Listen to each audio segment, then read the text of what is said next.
Howdy, folks. Welcome back to F1 Brake Check. This week, F1 is back in the saddle on U.S. soil at the spectacular Circuit of the Americas. We'll discuss the history of COTA and of the troublesome and sometimes weird history of the US Grand Prix. We'll take a long walk off a short board and dive into the technology of the plank, its history and significance, and we'll break down all of the latest news, rumors, and results from this weekend's action. F1 Brake Check starts now. Welcome. You are listening to F1 Brake Check, the epic podcast for all things Formula One, where we discuss technology, history, news, and perspective. With your hosts, Scott Vick and Corey Breen.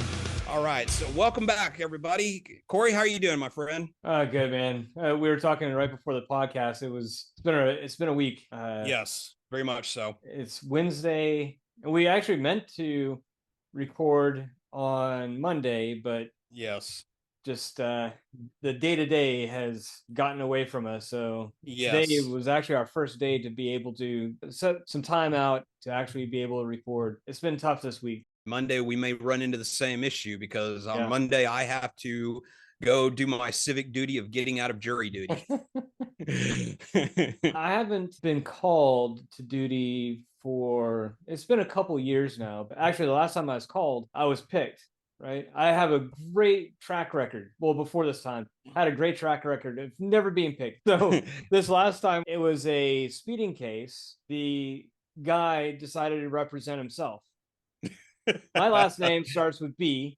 So I'm almost always in the default group to be picked. Mm-hmm. Prosecution's up there and she's asking me all these questions about speeding and do I think it's fair and all this stuff. And I'm like, yeah, most definitely. Just pay a ticket. You shouldn't go to court. They got you nailed. You know, they're not going to pull over somebody that's going 25 and a 40. You know, it's somebody that's speeding like I tend to do every once in a while. Anyway, so this guy ruined my perfect track record of never being picked. I got picked, and fortunately enough, it was only a couple hours, but still, it's a pain of having to do it. So what about you, Scott? Have you been picked? I've been picked once before, kind of the same situation where it was just a guy who was fighting a resisting arrest charge. It was pretty cut and dried. It wasted my whole day because we sat around all morning only for us to be released for lunch, told to come back in 2 hours. We answered a few questions, I got picked. Whole trial probably took less than 45 minutes. We deliberated for about 45 minutes and that was pretty much it. That's awesome, man. You know, but it's still wasted an entire day. So, not a lot of fun. Before that, I had a pretty much spotless track record of always being able to get out of it and everything. So my hope is that it'll be kind of the same thing where I'll show up and they'll almost immediately tell me, okay, we don't need you, go home type thing. All right, so let's talk the history of the U.S. Grand Prix and specifically the Circuit of the Americas. First U.S. Grand Prix that was held as an F1 championship event was held in 1959 at the Sebring Circuit in Florida, which the one and only time the championship event has ever been held at Sebring. Most notably famous for the 12 Hours of Sebring endurance race. The race was won by Bruce McLaren, which made him at that time the youngest winner of a Formula One event. So 1960, the race moved to Riverside, California. Jack Brabham had already won the championship, so a large number of the competitors didn't even show up. Most notably, Enzo Ferrari said, championship's already been won. We're not even going to enter the race. Wow. So it had a very, very light turnout for that particular race. And then in 1961, the race moved to Watkins Glen in New York and was hailed by the drivers as probably some of the best run events on the Formula One calendar. The drivers, by and large, absolutely loved Watkins Glen, both as a track and for the way that the event was held. Everything seemed to always go very, very smoothly at Watkins Glen. And later on, when there were multiple events held in the U.S., Watkins Glen became known as the US GP East. And I'll explain why East here in just a second. So in 1976, Chris Pook, a promoter in California, took and convinced Formula One to have a second race in the U.S., and it was held on the streets of Long Beach, California. Many people called it the U.S. Monaco because it was very similar in the fact that being in California, you had a lot of celebrities showed up for the event because of its, Long Beach's proximity to Hollywood and Los Angeles. And because it was held on a very tight, very twisty track with the concrete barriers on each side of the track, Watkins Glen continued on the calendar until 1980, and Long Beach kept going until 1983, when both events eventually dropped out because of the money required to hold the event got to be too much. So after Watkins Glen dropped out in 1980, in 1981, Caesar's Palace in Las Vegas actually built a track in the car park.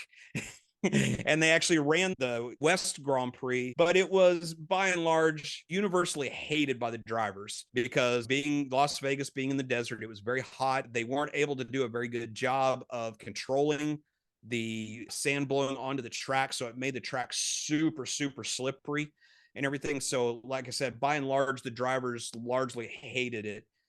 Being run in Las Vegas. And we'll talk later a little bit about how things are going to be a little different when the circus returns to Las Vegas later this year. 1982, the circus takes and invades Detroit, Michigan, in downtown Detroit, the home of GM and several of the other largest US car manufacturers. This time, they held it 2 years at the same time as the Long Beach event, but a lot of people also tried to call this race also the US Monaco, because this one actually raced through a tunnel in Detroit, and it actually at one point even went over some railroad tracks.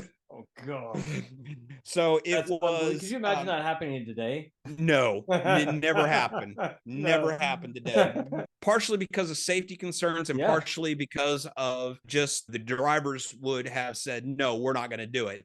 1982 actually had the distinction because there was actually the only time in history that the U.S. held 3 Grand Prix, with a Grand Prix happening in Long Beach, Las Vegas, and Detroit. The Detroit track was another one of those ones that they didn't do a very good job of maintaining it. And the track was, like I said, was super bumpy, especially over certain sections, you know, like the railroad crossings and things like that, to the point where the track was actually literally the last year that they held the race in Detroit, the tarmac was actually literally ripping up as the drivers were circulating the track during the Grand Prix. 1984 was 2 years before I started following Formula One. And I wish that I had known about it, because at the time I was living in Oklahoma, and it would have been kind of cool to go see this particular race because it was basically in my backyard. But in 1984, Dallas hosted its one and only Grand Prix. It's actually held at Fair Park, which, if some of you probably will remember from a couple weeks ago when Corey and I were talking about, I'm also a huge American football fan, and particularly of the University of Oklahoma, and they actually play a game at Fair Park. The Grand Prix was actually held at Fair Park, but it was held in, I believe it was either June or July, and the track temperature was 150 degrees. The conditions at Dallas were very, very similar to like what we saw at Qatar this year. It was so high heat and so high humidity that a number of the drivers had to drop out because of health concerns. The tires were literally melting on the track because it was so hot. That was the only reason why Dallas ever got to host one Grand Prix, one and done. So then in 1989, after Detroit finished its run, they ran for 2 years in Phoenix, which suffered from really awful turnout. There was only like 27,000 people showed up on race day. You go to even the lowest attended event, and I mean, and it's 80, 90,000 on practice days. And it's well over 100,000 at most of these races, you know, right now on race day. So for 27,000 people to show up on race day, that was just unheard of. And then also because the track was run in downtown Phoenix, it was basically straights with 90-degree turns onto another straight. It was really, really difficult to come up with any kind of interesting feature for the track layout. It was really a very, very boring race. I remember watching the Phoenix race the 2 years that they ran it, and it was really awful. It sounds like it. It sounds almost as bad as NASCAR. Yeah, pretty much. It ranked right up there with IndyCar used to have a street race that was really very, very similar. So then we had a little bit of a drought from 1990 until 1998 when there was no Grand Prix held on U.S. soil whatsoever. And then Tony George, who at that time was the owner of the Indianapolis Motor Speedway, worked out a deal with F1 to build a road course on the infield of the Indianapolis Motor Speedway's infield. The way that the track was laid out is they came out of a turn onto the short chute between turns 1 and 2, went around turn 1, and the front straightaway for the Grand Prix circuit was the front straightaway of the oval part, but run in reverse. So instead of running north to south, if I remember correctly, the front straightaway for the Indy 500, the cars run north to south into turn 1. And instead, the Formula One circuit ran in the opposite direction.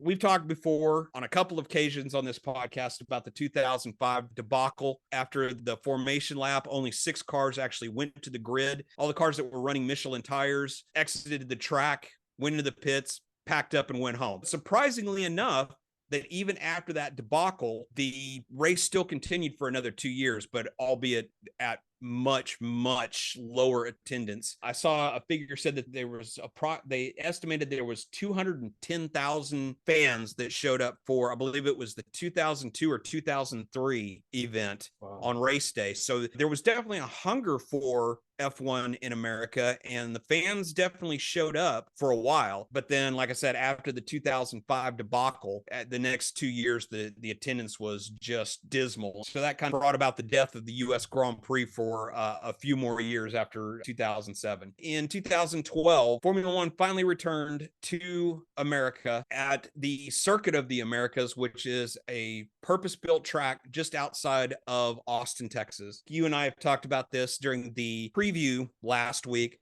about how we both love the Circuit of Americas. Yeah. And I love the Circuit of the Americas, the track.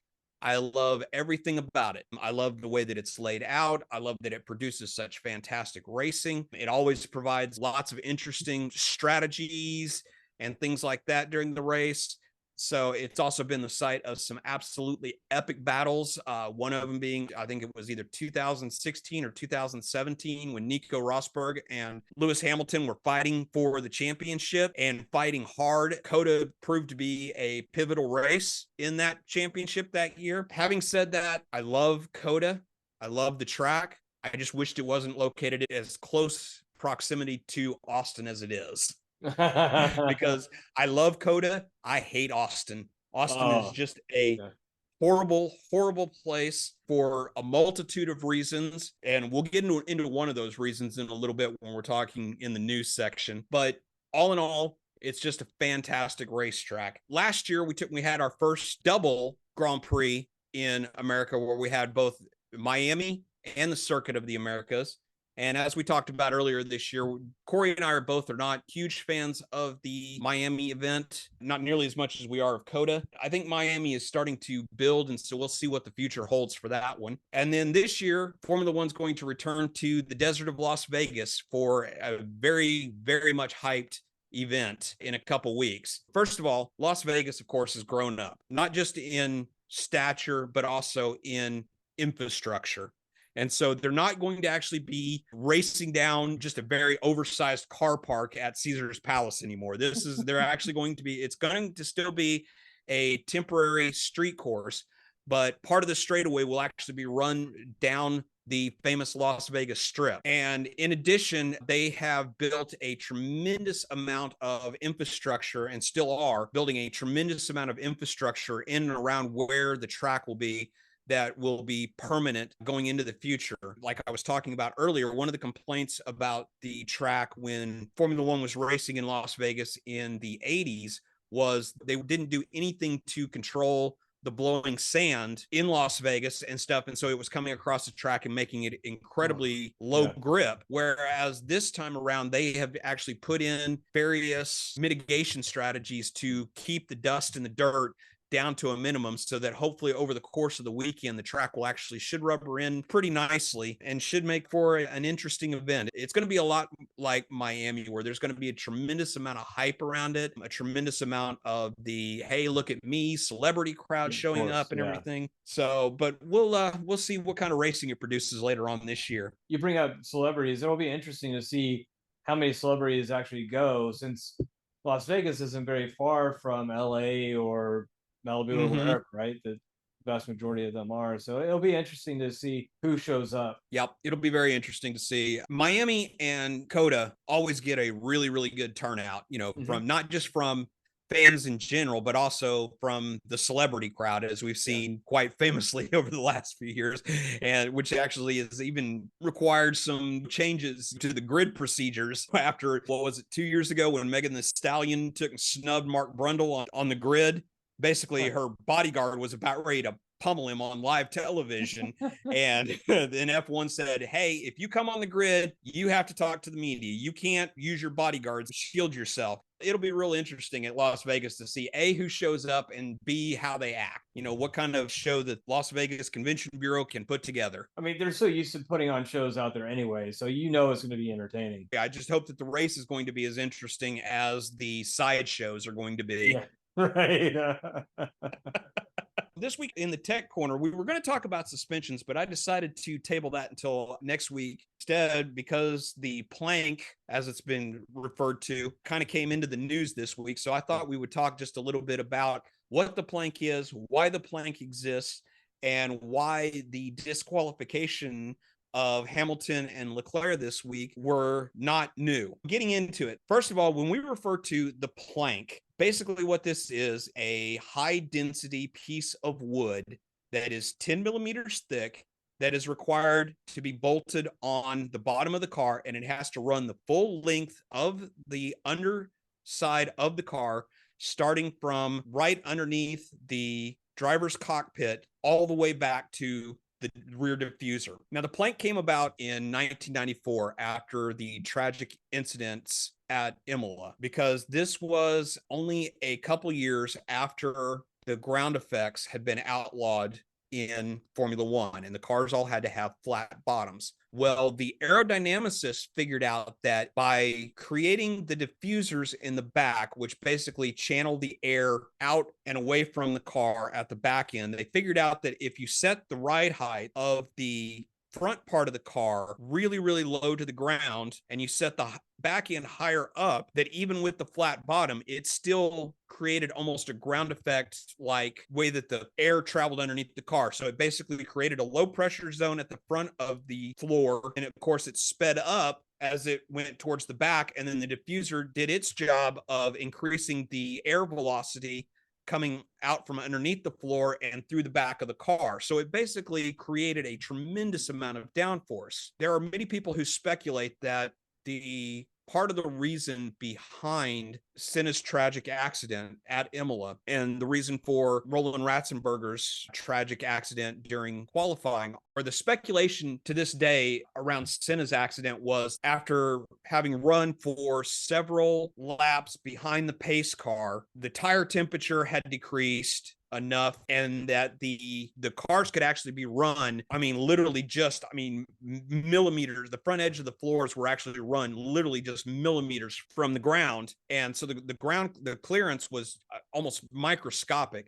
And the speculation is that because of Senna's running behind the safety car for so many laps, that the tire pressure had come down to the point where the front edge of the floor was actually rubbing against the tarmac during those first couple laps. And that led to the back end snapping out from behind him and driving the car off the track into the wall, which caused his fatal injuries. After that incident, the FIA drafted a whole host of new rules that the teams now had to abide by in order to try to make the cars more safe. One of those new rules was the introduction of a high density wood plank attached to the bottom of the cars that would require a certain ride height be maintained underneath the car so that it would reduce the amount of downforce created by running the front edge of the floor so close to the ground. Well, the FIA was smart enough and knew that the teams would try to get around like it, a bunch of little that kids. they mandated that the floors had to maintain a certain thickness over the course of a race weekend. When they go through scrutineering on Friday, the plank has to be at least 10 millimeters thick. And then over the course of the weekend, they can wear away as much as 1 millimeter. The plank can be 9 millimeters post race, and it's still considered legal by the FIA. That's where Lewis and Charles got into trouble this weekend, is both of them had worn it away, and both of them, their plank measured out at 8 millimeters, which were therefore deemed to be illegal under the rules. Pretty cut and dried. I can see both teams are probably going to protest, which is what happens. Anytime you're disqualified, the team is immediately going to protest and say, hey, there was a mitigating factor behind it. I don't see either one of them successfully getting the results overturned. So, Scott, one thing I was wondering, when Hamilton and Leclerc got the penalties, is why didn't the FIA go after the entire team? Because surely they would know, hey, if half the team's running too low, more than likely the other half is as well. Why wouldn't they expand their findings or try to find who else in that team was also riding too low? Okay, well, the reason why they didn't go after the whole team was because, as we've talked about before, each driver has their own style, if you will. So therefore, even though their styles may be somewhat similar, drivers will still have different setups on their cars. And the difference between the setups will vary depending upon how the driver likes the car setup and things like that. So each individual car is treated as, even though they're part of a team, each car is treated as its own entity. So that's the reason why you only saw Leclerc get disqualified and Sainz did not, because Sainz' car passed scrutineering. So because all of the cars, yes, all of the cars are checked at the end of the Grand Prix, all of the finishers, because every car that finishes the Grand Prix is put into what they refer to as parc fermé, which means the teams are not allowed to touch the car at all. And they are gone over with a fine-tooth comb. They measure everything on the cars. Leclerc, because of the way that he had his car set up over the course of the weekend, wore way too much material from the plank.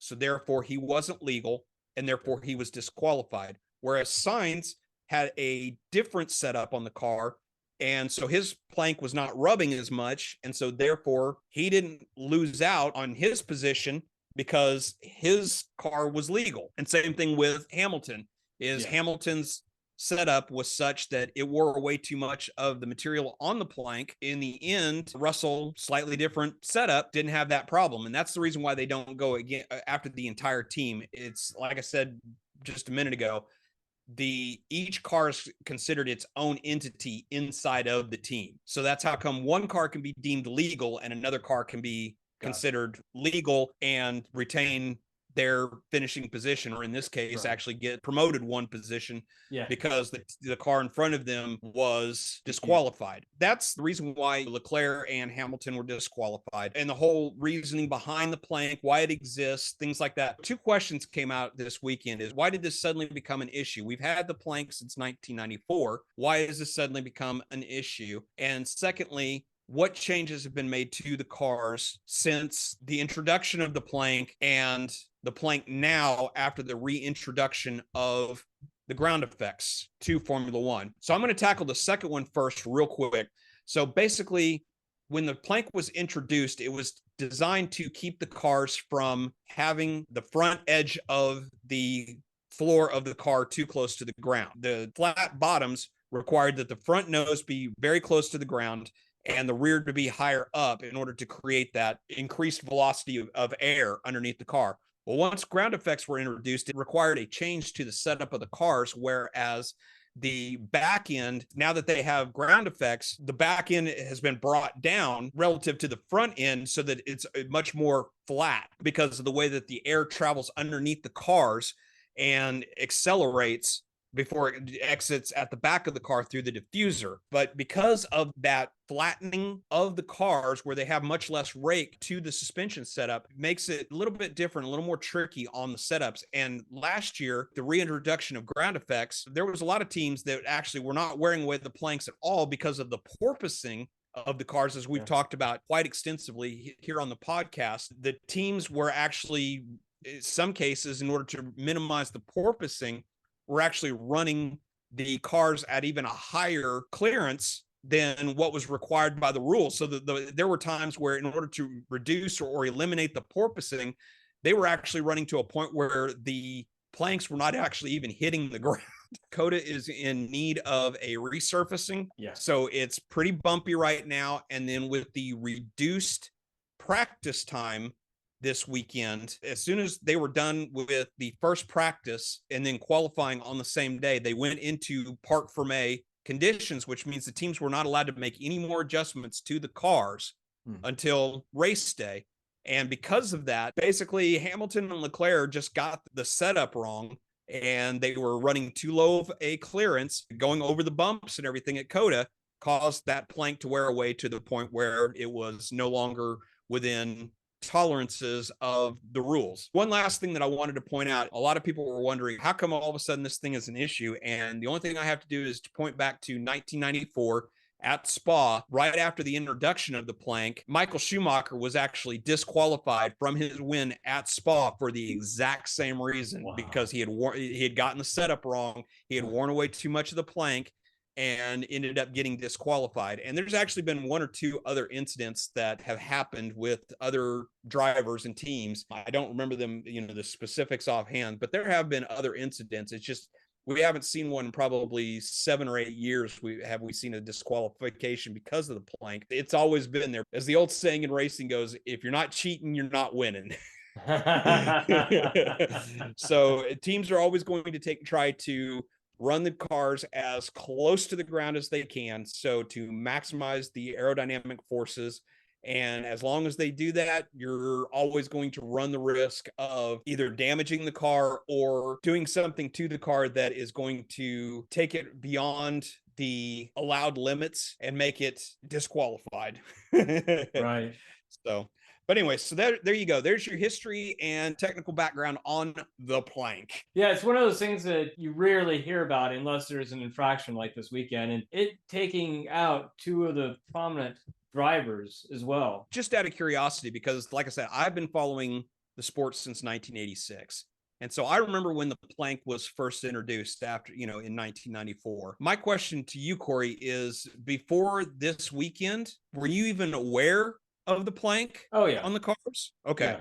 I'm just curious because there's a lot of people that were not even aware that the plank even existed. We've already talked about Leclerc and Hamilton's disqualification. We can all agree that, it sucks, but rules are rules. First off, let's jump into McLaren's weekend triumph. Great qualifying, pretty good result. Lando finished where he started. He finished in 4th. Pretty good showing in qualifying during the sprint shootout. For the sprint race, Lando qualified 4th and Oscar was in 5th. For the sprint race, both had a really good showing. Oscar finished in 10th, had a couple of issues and everything during the sprint. But all in all, other than Oscar's retirement during the race on Sunday, McLaren had a really, really great weekend. Lando finished 3rd and then was elevated to 2nd after Hamilton's disqualification on Sunday. He took the lead at the first corner from pole sitter Charles Leclerc and led 19 laps. So all in all, I'd say it was a pretty darn good weekend for McLaren. Yeah, it was amazing to see. And every race, they seem to just be getting that much better and really edging that gap down from Red Bull. So no longer is it the 30 seconds and Max can go have tea time during his tire changes.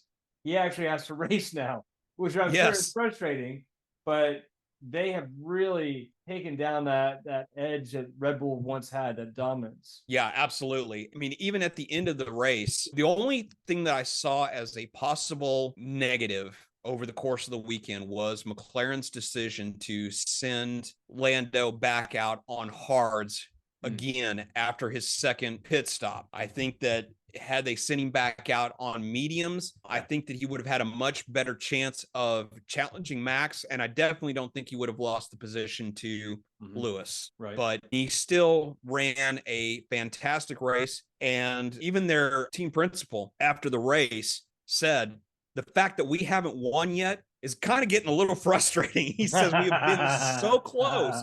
We are getting, I mean, we are right there. That we were right there on the cusp. I mean, we led 19 laps, of this race. Even after Max passed Lando, Max wasn't pulling away from him. Lando was keeping up until Lando's tires started to go off in that second stint. Even up until that point, Lando was keeping the gap within 2 to 3 seconds of Max. So that just goes to show the strength of the McLaren and how far they have come. So I don't think it's a matter of if they're going to win a race this season, which, I mean, they've already done that in the sprint last race. I think it's a matter of when they are going to come home in first place on Sunday, whether it's Oscar or Lando, which I think there's going to be some bad blood in the McLaren garage if for some reason Oscar takes that first win before Lando does. If things play out that way, the team's going to take the win no matter how they get it. Exactly. But I think it's going to be very disheartening for Lando if Oscar takes his first Grand Prix win before Lando does. With the finish this weekend, McLaren has actually jumped Aston Martin in the Constructors' Championship. And I think that they have a very good shot at being able to catch Ferrari and end up finishing third in the Constructors. I think with the recent upgrades to the Mercedes, I don't think that they're going to be able to catch Mercedes. I mean, it's possible because Mercedes only has a 22-point lead over Ferrari right now. But with Ferrari sliding a little bit, the new upgrades to the Mercedes, I don't know if McLaren's going to be able to catch them, but I definitely see them being able to catch Ferrari because they're consistently finishing better than Ferrari, and because they're literally only 80 points behind with the points that are on offer for the remaining races of the season. I definitely think that McLaren has a very good shot of finishing third in the Constructors this year. If they do, that will be probably one of the single biggest turnarounds in the history of Formula One. Yes. I mean, it's tremendous how much they've gone from the first 9 or 10 races. I think they'd only scored, I think, maybe 20, 30 points. And they were a joke earlier. The first part of the season, they were a joke. Yeah. I mean, we even made the joke earlier on in the season that Daniel Ricciardo had just as many points as McLaren did with no car after the first couple of races. After the first 4 or 5 races, Daniel Ricciardo had just as many points as McLaren did. But I think that this probably has to go down as one of the single biggest turnarounds in the history of F1 that a constructor and its drivers have made just this huge of a leap after such a dismal showing in the first part of the season. So you mentioned Ferrari. You ready to start talking about their rodeo? Yeah. So, I think a rodeo is a very good way to describe their weekend because they were up and down, just like riding a bucking bronco, and eventually they got thrown. In the case of Leclerc, I mean, he had an absolutely fantastic Friday, qualifies on the pole, albeit because Max exceeded track limits on his last lap, but still, like I said a minute ago, rules are rules. He exceeded track limits, and so his lap got deleted. He gets demoted to 6th. And so Charles takes the pole. Now, even if Verstappen's lap had stood, Leclerc still would have qualified 2nd, and he would have only been, I want to say it was like a couple hundredths of a second off of Max's time. Just absolutely fantastic result in qualifying for Charles. Come race day, it all goes pear-shaped. In the fact that, he loses the lead at the very first corner. Lando jumps him at the start. He didn't get a very good start, and Lando just got a blazing start. Mediocre race. Come race day, he loses out at the first corner, and then Ferrari cocks up the strategy, leaves both him and Sainz out there way too long. Right. And I can't say that they really got it wrong. I think that the conditions required them to change tactics midstream, but I think that they were a little too slow to change their tactics and their strategy, and they ended up leaving both cars out there for far too long. And so I think that they were really trying to go for a one stopper because of the heat conditions on race day. Yeah, the degradation on the medium tires was just too much that they just, because I really think that they were trying to get to lap 22, 23, 24, somewhere in that window to put on the hards to go the rest of the distance. The medium tires degraded just way too much. They were losing way too much time. And then by the time they finally boxed, it was game over. Your thoughts? I completely agree that it's just one of those things that Ferrari, yet again, is just, they're too slow on the draw.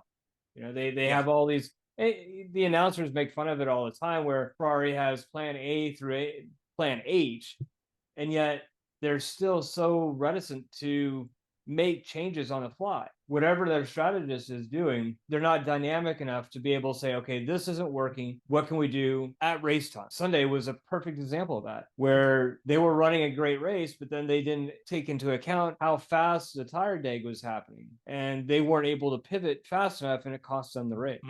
Just like Charles was saying post-race, he was saying, well, how was I on pole? And now how am I fourth place? At the time he was fourth place. He did get promoted. But how am I fourth place now? How did that happen? Yeah, I'm sure there's plenty of lively discussions afterwards on what happened and why they messed up so much on the strategy. And unfortunately, it seems to hit Charles the most. You know, because it does. Sainz is funny. Sainz will say, "I'm not going to do that. No, that's stupid. Why would you even ask me that?" Whereas Charles is a little bit more tactical, friendly, I guess. I don't know how to put it. He's more willing to give Ferrari strategists the time of day, whereas when we're talking about Sainz, I love that driver so much because he is very much like Alonso. He has the entire race in his head, and he has it already mapped out. When you have somebody like that, he's going to question his engineer. He's going to question the strategist. I'm not going to do that. Or why are we going to do that?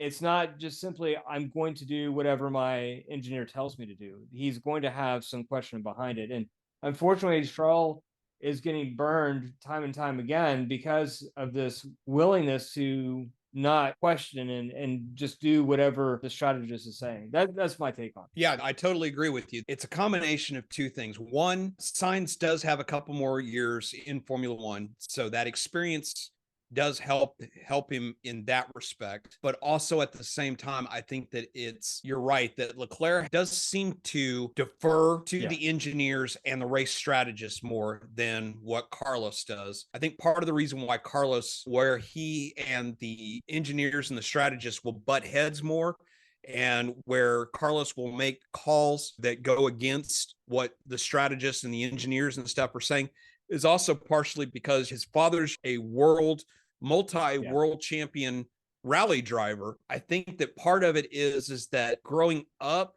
and watching his dad, that he might have picked up a few things from his dad to say, you know, hey, don't be afraid to question things.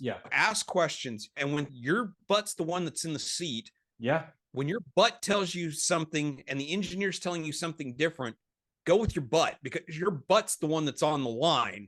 Your butt's the one that's in the seat, but it's also on the line. It's your butt that's got to bring that car home in the best position possible. And I think that that's where Carlos has the tendency to be more confrontational. Is not the right word, because I mean, he's still very much a team player. He's diplomatic about it, right? Yes, there you go. That's a good way. He's very diplomatic about it, but he will voice his opinion. When the car's not right, he will say so. Leclerc, I think, just needs to get more confidence in himself as a driver to be able to have what Carlos has, what Sainz has. Yes, just absolutely. Needs to be able to play that out, because otherwise, you know, let's be honest, Ferrari is a top tier team. You are always being evaluated at Ferrari. Every race, they're evaluating you. Is this guy going to make it? Is this guy going to make us champion? They're always doing that. So if you have that eye on you at all times, it's your responsibility, not your engineers, not the strategist. It's your responsibility to question. So in my opinion, he just needs a little bit more confidence to be able to say that, because he's a great driver. He just needs to have that, hey, this doesn't make sense. Why are we doing it? A couple of questions goes a long way. Nobody's going to get offended, you know? And if they do, they're in the wrong business. Absolutely. You got to have a thick skin in order to Oh, survive in yeah. Formula One. No doubt about it. Absolutely. Yeah. So on to Mercedes, their upgrades and their strategy behind this weekend. Yeah. The polar opposite of what Ferrari did this weekend would be what Mercedes did this weekend. Mercedes brought a new floor to the Grand Prix as an upgrade to the cars, which Hamilton took and gave it a very enthusiastic thumbs up. And I think we saw with his results from this weekend that it has made the car much more stable, much less prone to the porpoising, Finally, providing your setups right. Uh,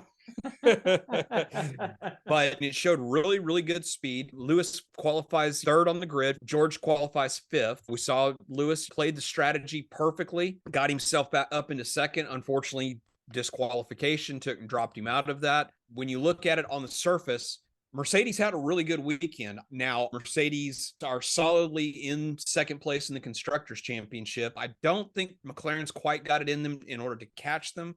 Mercedes have been chipping away at it, making the car better and better and better all the time. McLaren is probably still just a little bit ahead of Mercedes, even with the upgrades from this weekend. Mercedes is not going to stay down long. They have too much money and too many resources, too many smart people, and two incredible drivers that they're not going to be down for long. And I think that at the beginning of the season, they were still kind of stubbornly holding on to the zero side pod concept. But after the first couple races, they saw that this is not working. It is time to make that change. And they very quickly pivoted. And then in the time since then, when they went to a more traditional side pod, they've been chipping away at it and gaining performance. They haven't made the enormous leap like McLaren did, so it hasn't seemed as significant, but I definitely think that they have continuously and incrementally improved the car and unlocked more and more potential out of the car to put them just slightly behind where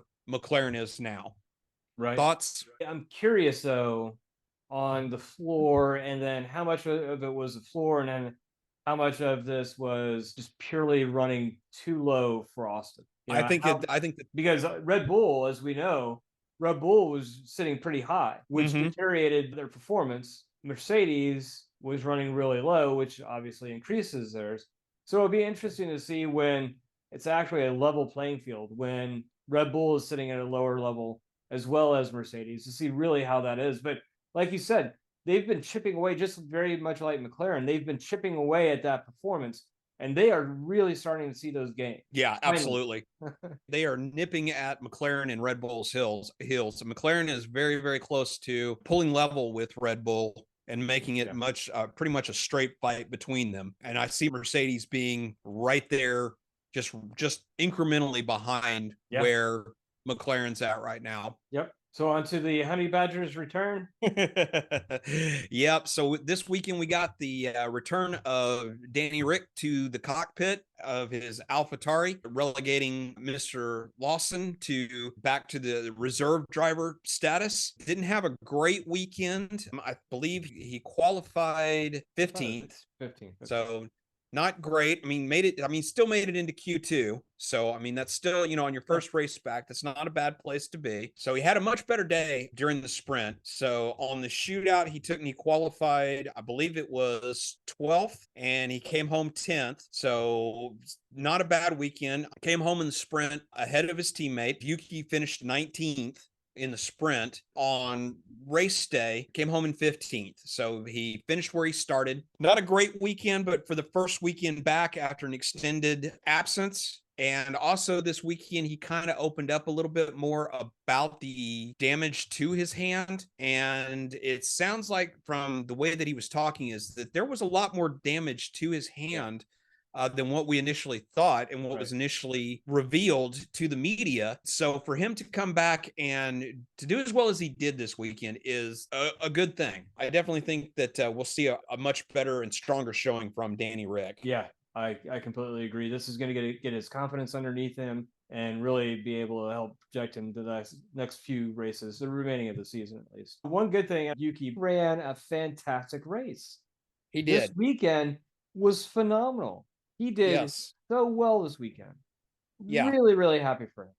ended up finishing 8th on the Yeah. weekend. Had a really good qualifying. He was literally right on the cusp of making it into Q3. Yep. So he qualifies 11th on Friday. Has an absolutely stellar drive to bring it home 10th, but then was elevated to 8th because of the disqualifications in front of him.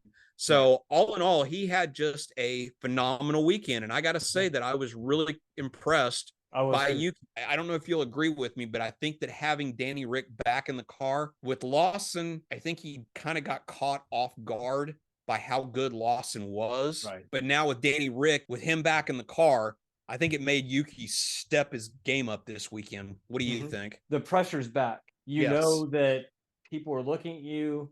You may have been signed for another year, but as we all know, those contracts are contracts, but they're more like, maybe the contract works or maybe it doesn't. Danny is especially with Red Bull.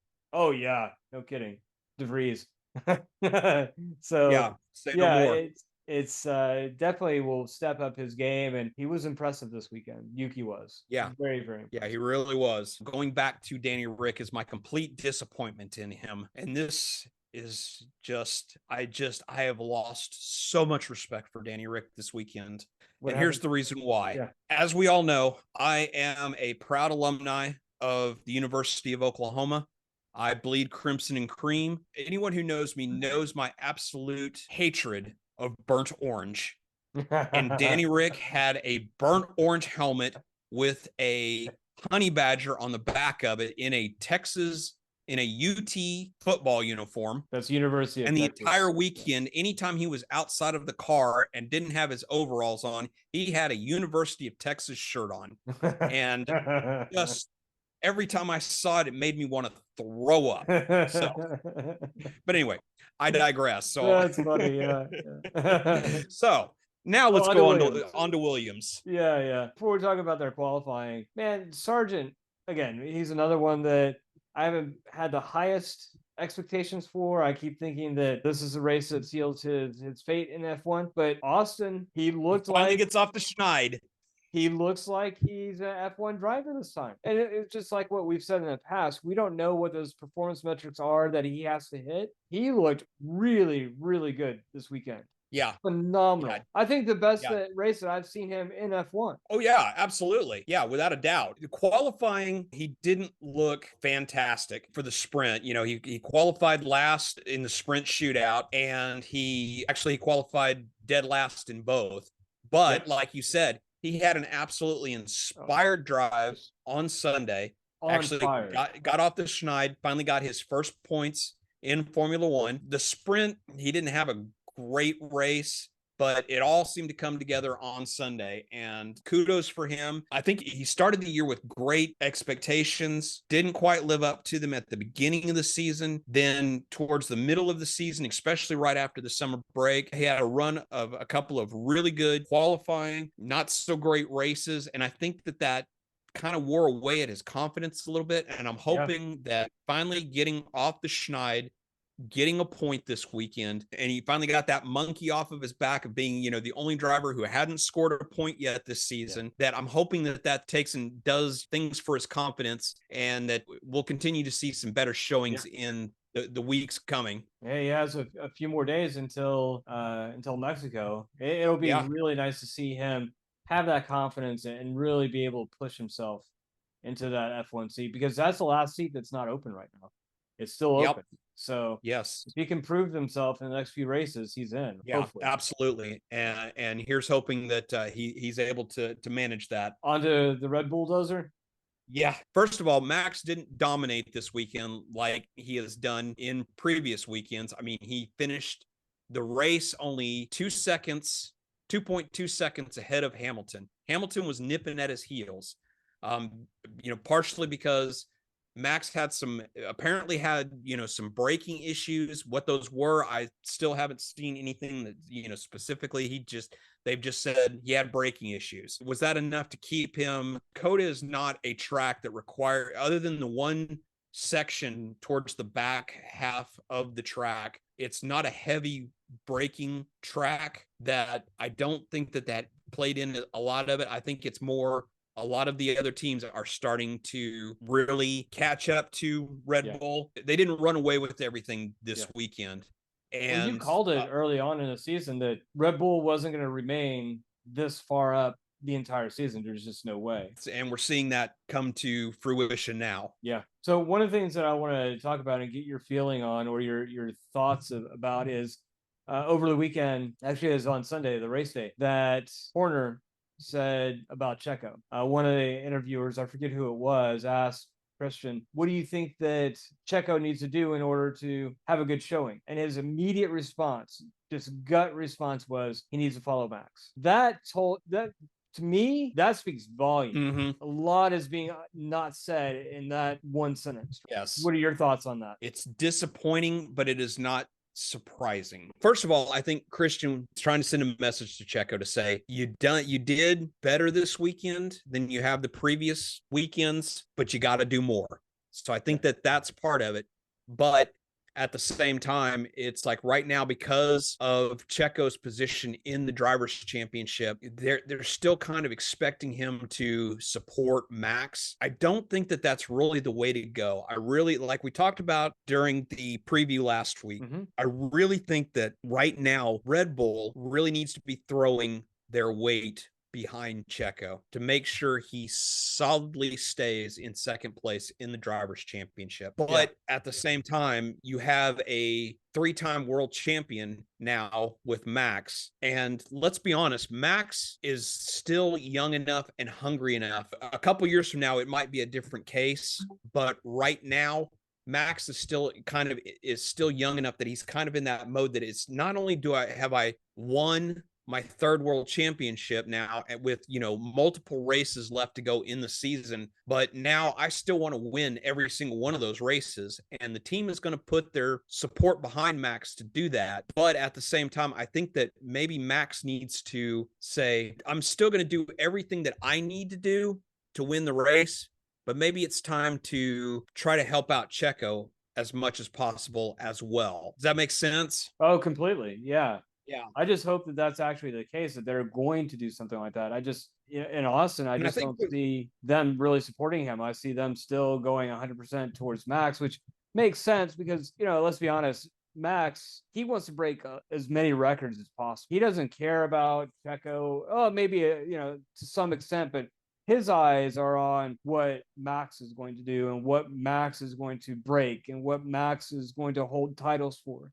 That's what I see more than trying to help out a teammate. History has its eyes on him, and he wants to make sure that he does everything that he can to make history. He's already making history in the number of races that he's won this season, in the number of points that he scored towards the championship. He wants more. Part of it is that Max knows that he and Red Bull have caught lightning in a bottle because he's been around the sport for so long, with his father being a Formula One driver, with his upbringing. He knows that no matter how dominant a team is, they're never going to always be on top. And so I think that he has enough intelligence and foresight to say, next year, McLaren and Mercedes and Ferrari are closing that gap. And maybe next year, maybe over the winter, one of these other 3 teams is going to find a breakthrough that may not only bring them on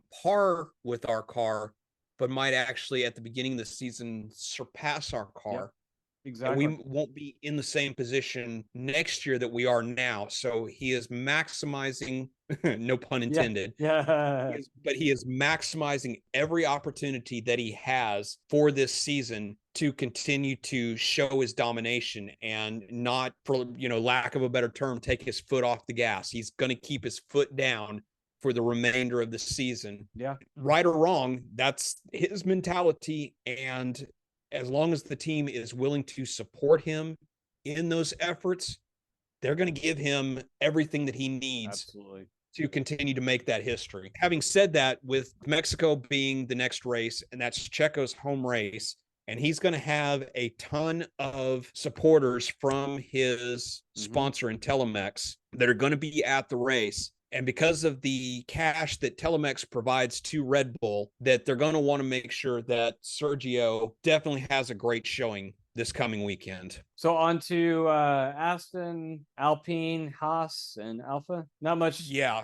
Too much to report on. In some respects, yes, and in some respects, no. So Aston, terrible weekend. Yet again. Not only did Stroll have a bad weekend, but even the normally fantastic Fernando Alonso had a bad weekend. In fact, up until this weekend, there were only 2 drivers that had completed every single lap this year. They were Max Verstappen and Fernando Alonso. And then that streak actually came to an end when Fernando had to retire the car, but the floor got damaged on the car and he ended up having to retire during the race on Sunday. So that broke the streak. So now Max is the only driver to have completed every single lap this season.